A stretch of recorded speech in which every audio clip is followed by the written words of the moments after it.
Hello, आप सबका स्वागत है महाराणा प्रताप ISPT पठानकोट में। तो आज मैं आप सबको बस की यात्रा करवाने वाली हूँ जो पठानकोट से रहन तक की होगी, जो हिमाचल में है। और पठानकोट एक ऐसा बस स्टैंड है जहाँ पे आपको दिल्ली, चंडीगढ़, हिमाचल, जम्मू और पंजाब के किसी भी कोने में जाने के लिए बस मिल ही जाएगी।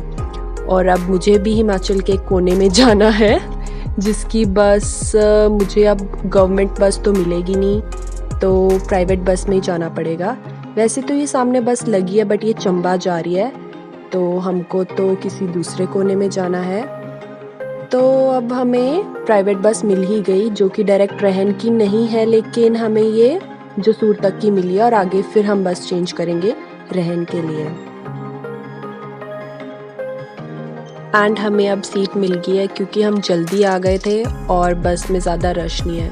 वैसे बस पठानकोट से ही चलती है तो यहाँ पे तो ज़्यादा रश होगा नहीं, आगे आगे बस पूरी भर जाएगी।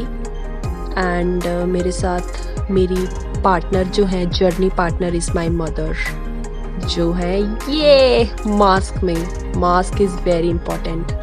एंड ये चंबा वाली बस को bye bye.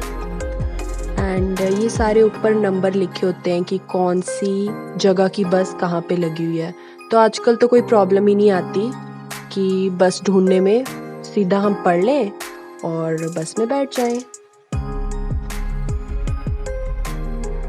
And now I am focusing on CM of Punjab, छन्नी साहब की बस है ये। यस। एंड ये सारी बस अमृतसर वगैरह जा रही हैं, गुरदासपुर, अमृतसर। एंड हमारी जर्नी भी अब स्टार्ट हो गई है।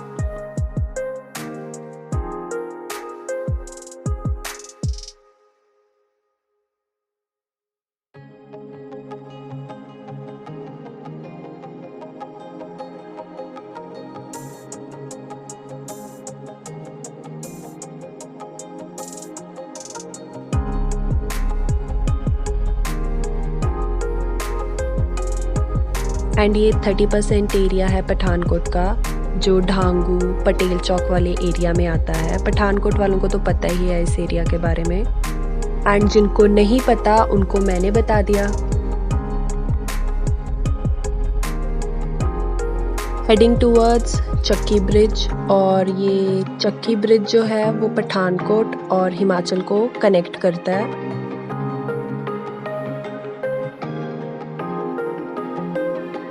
एंड यहाँ पे एक नई चीज़ बनाई है, शिव जी की मूर्ति तो बनाई ही है लेकिन उसके साथ धर्मराज की सभा भी बनाई है, जो कि बहुत अमेजिंग है और मैंने भी फर्स्ट टाइम ही देखी है।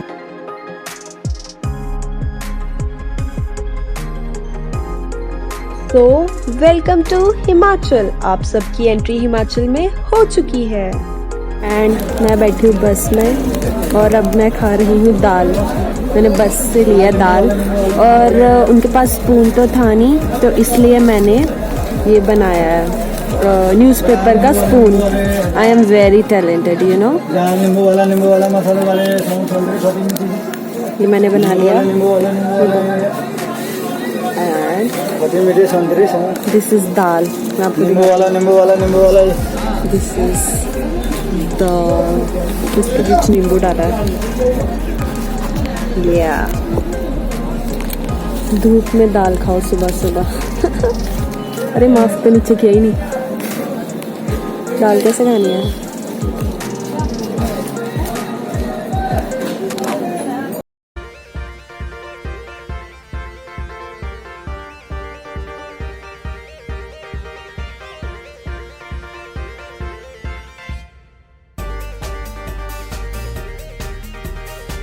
एंड फाइनली हम रहन पहुंच गए हैं। एंड दिस इज़ माई बचपन का स्कूल, जो कभी भूल नहीं जाना रे। एंड इसको मैं कभी नहीं भूलूंगी क्योंकि मेरे रास्ते में आते जाते मैं इसके दर्शन करती रहती हूँ। So bye bye school.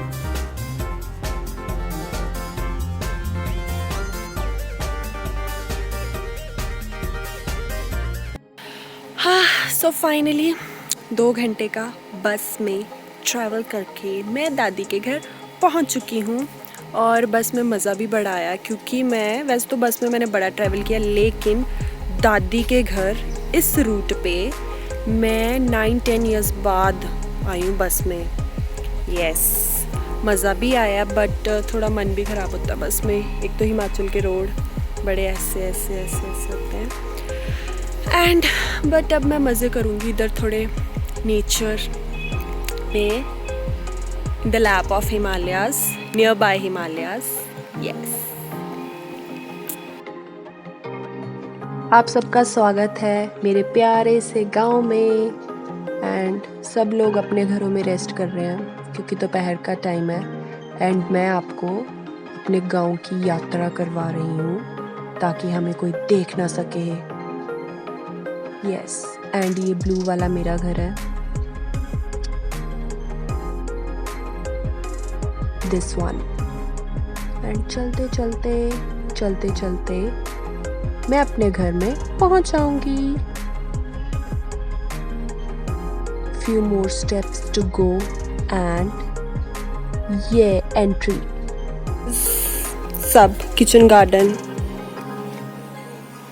और यहाँ पे लगा है, जितना मुझे पता वो मैं बता देती हूँ। ये लगा है मूली, पालक, वो है कोरिएंडर लीव्स और बैंगन, जिसको पसंद है मुझे बता दो, मैं ले आऊँगी। और ये है रोज़ which is not to eat। और ये भी बैंगन ही लगे हैं। और इनके ऊपर जो चूल्हे की धूल होती है ना, ऐश जो होती है, वो इनके ऊपर ऐसे स्प्रेड कर देते ताकि कोई कीड़े वगैरह ना लगे। सो इट इज़ देसी घर का नुस्खा होता है प्लांट्स के लिए, क्योंकि मेरी दादी करती हैं और सच में इनमें कीड़े वगैरह नहीं लगते। और यहाँ पे तो कुछ भी नहीं लगा हुआ। ये है लुगाट, होता है एक फ्रूट होता है, तो ये उसका अभी छोटा सा है, ट्री हो जाएगा ये भी। एंड दिस इज लीची which is not my favourite. और छोटे छोटे ब्रिंजल्स, या सो ब्यूटिफुल। और ये है लेमन ग्रास।